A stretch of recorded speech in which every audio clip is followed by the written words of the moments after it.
Welcome to Sailing Sweet Ruka. I'm Kate, this is Curtis, and Roxy the dog.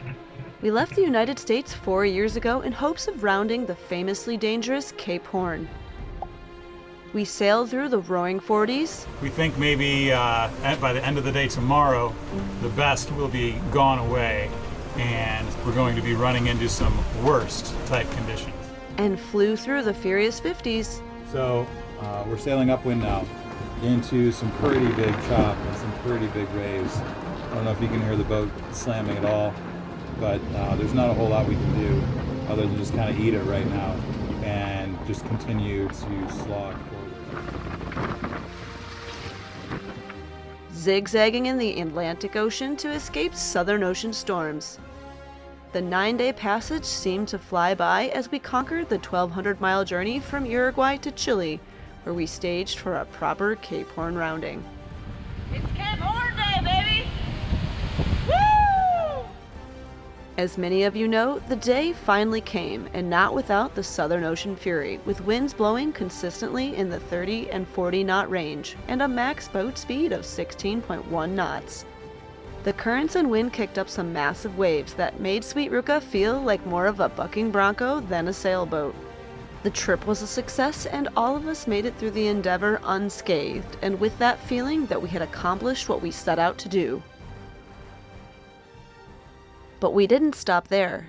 It was time to traverse the fjords of Patagonia the wrong way, as many say, from east to west, fighting against strong winds, blizzards,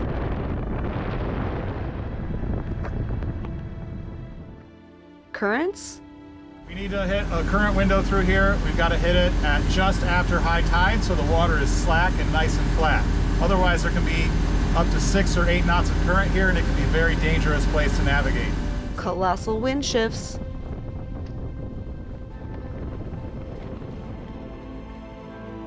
and uncharted territory. We are in uncharted territory again. But with challenges often come rewards as we sailed Sweet Ruka next to her first glacier. We also passed by the crackling and luminous icebergs that littered the fjords.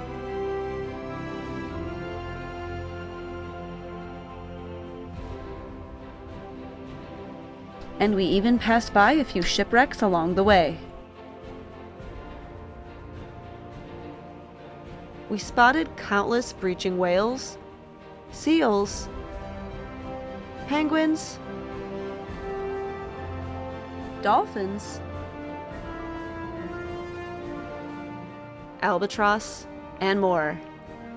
The animals were often our only companions as we found ourselves alone in the wilderness at the majority of anchorages, only bumping into our friends from the catamaran Artemis towards the end of the journey. A step back in time from a tour of an artisanal fishing boat made us appreciate the various lifestyles one may choose to live. Sailing out into the open ocean through Gulf of Penas made a good reminder at the dangers of sailing around nearly any cape. It's definitely a given that not every year will likely match the excitement of 2023, but one thing is for sure, it is certainly a year to remember. A huge thank you to our patrons and followers for helping us achieve our goals. We are so very fortunate to share this adventure with you. In this episode, it's an upwind battle before we arrive to our first big town, clocking in at over 1,000 people for the first time in 2 months. Come sail with us to see what the new year has in store. Click subscribe and come along for the ride. Oh my God. Roxy!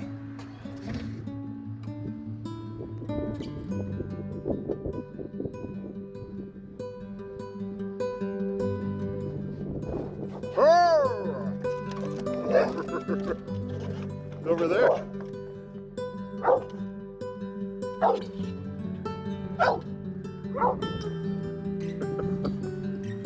Oh, he's going away now. Good girl, Roxy. Good. Protecting us from the birds. Yes. Good dog.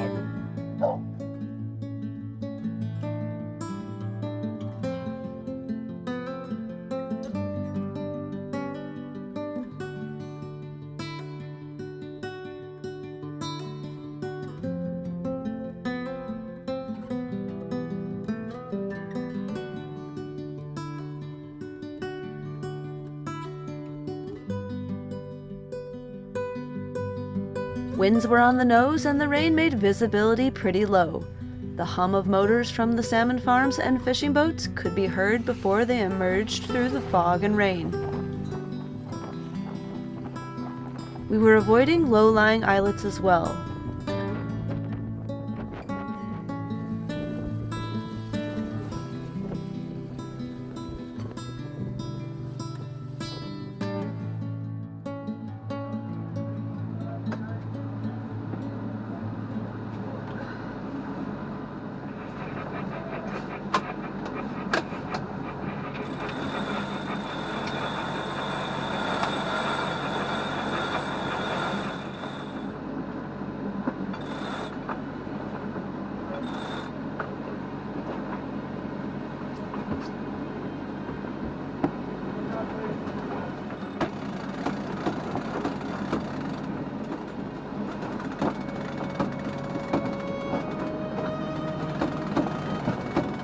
We rolled out the sails to sail upwind in 15 to 20 knots of wind speed. The open channel built up some waves, which made it feel more like open ocean sailing, except without the trade winds.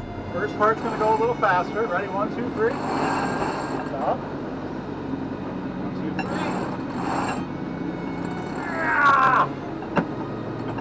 1, 2, 3. Stop it. Now go a little. A little bit. A little. See the rate at which my line's coming in? That's the rate at which your line needs to go out.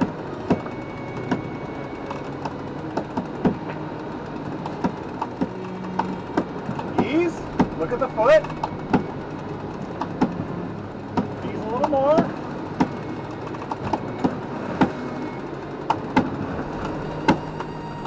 Ease more. Ease it all the rest of the way.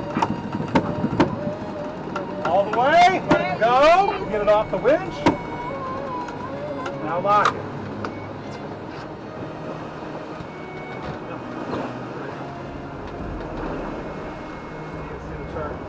You need to look at the chart.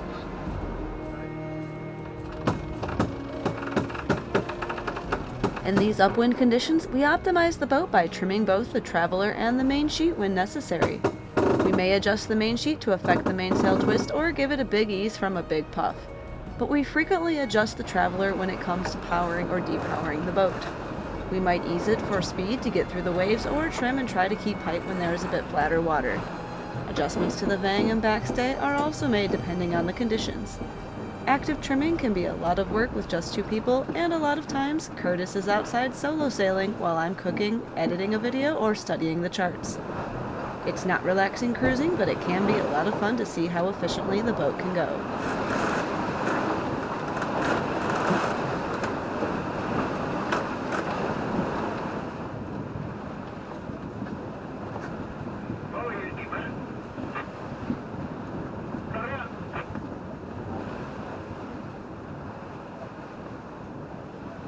Okay, whenever you're ready.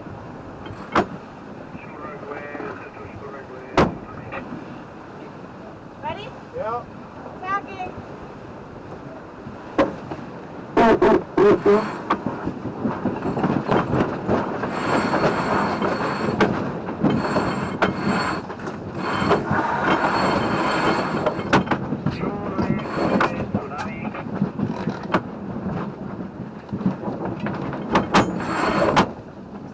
Okay, now come down, come down.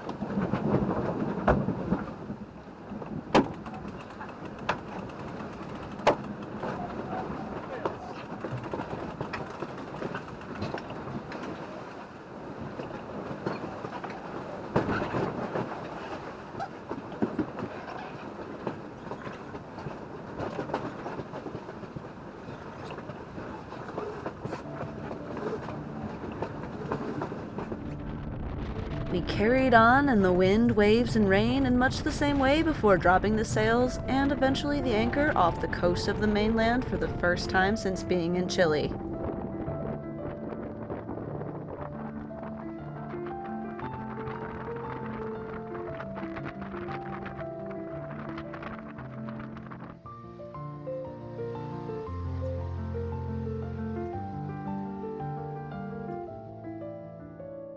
We were once again swinging at anchor instead of tying to the trees, and it still felt weird. Even weirder not to be on an island. The next day brought with it much-deserved sun, but little wind for our short hop to our first big city since departing Puerto Williams. But first we decided to take advantage of the calm conditions to fix the lazy jack that had broke from the previous passage. A quick trip up the rig to retrieve the other end would be the start of the repair, and then we'd be on our way to Puerto Aguirre. Okay, clutch it open. Coming down. Slow, please.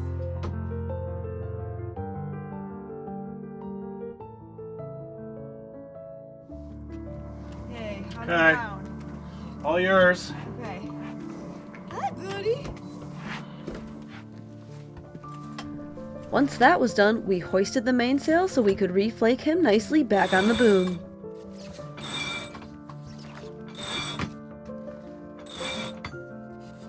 Okay, pull it over the top.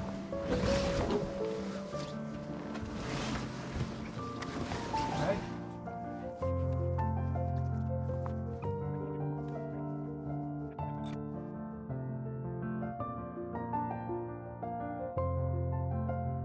The sail was now well organized, so we made a temporary repair to the lazy jack and then rehoisted the bag around the sail.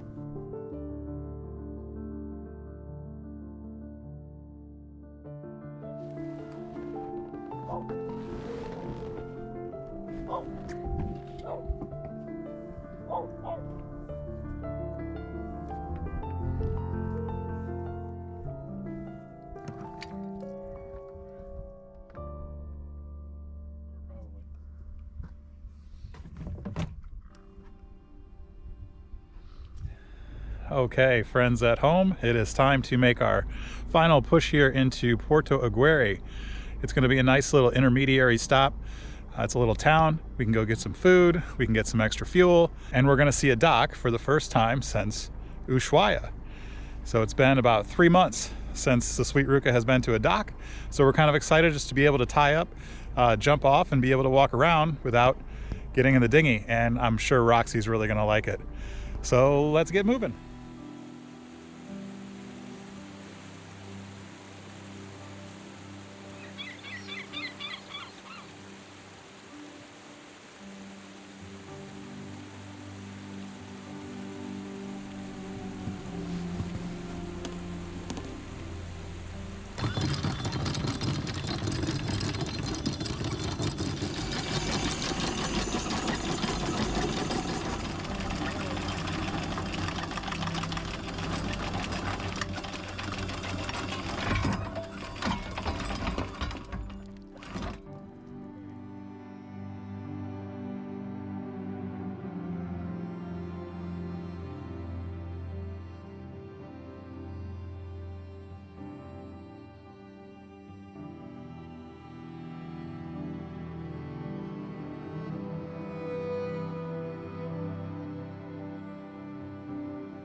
While life alone in the wilderness is unique and special, there's something about meeting up with friends who have also been through the same terrain that brings a certain joy.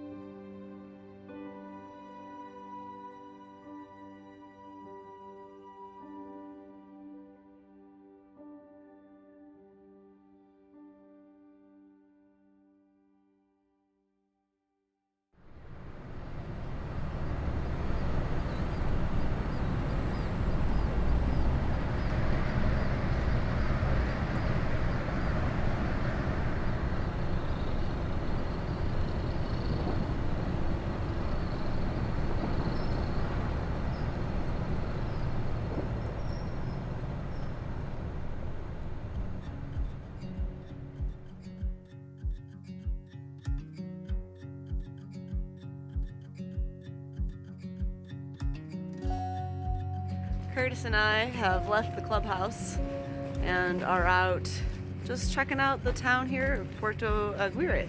It's over 1,000 people, some stores, no bank for cash, no credit card accepted at most places. There's one, but you can only get a few types of things there. But right now everything is closed because it's either Sunday or the time of day. But right now we're out and trying to explore a little bit while there's not a lot of rain. Show you around.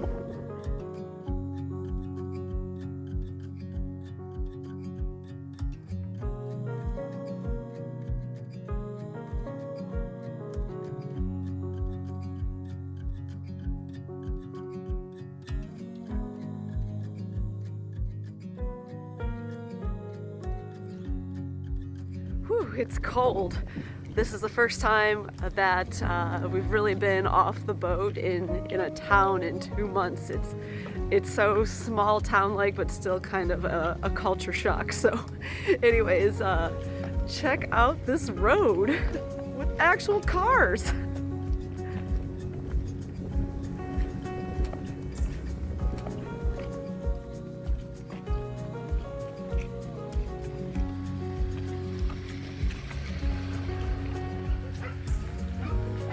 It's up to you.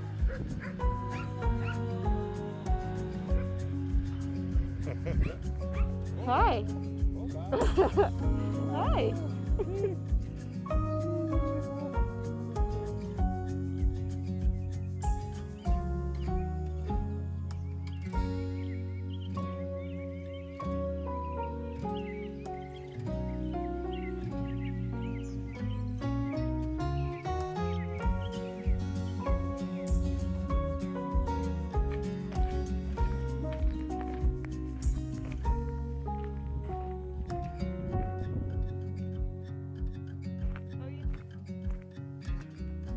Well guys, we are here at Parque Urbano, which is a small little park on the island of Puerto Aguirre. Maybe I said that correctly, maybe not. Anyway, our boat right now is about right here. And when we navigated up here, we came up like this, through this little cut, and into here. And right now we've walked around and we're just coming in here, and this is a nice little anchorage and a caleta where you can stop for a little bit. And you can see over here, this is the pathway to the Pacific Ocean and the rest of the fjords. And later we're going to continue on up north to Puerto Montt in Chile, prepare the boat, and then go into the Pacific Ocean. But for now, let's explore this little park.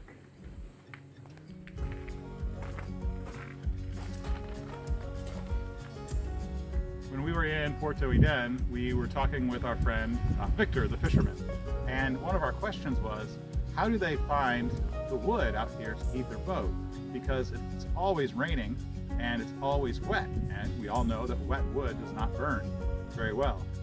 He told us all of the fishermen here seek out these trees called the tepu tree. And this is an example of it. It's a redwood type tree, and you can cut it and it will burn when wet, is what we are told. So if you do come down here and have a wood burning stove, this is the type of wood you need to seek out on the islands to heat your boat. Fun fact!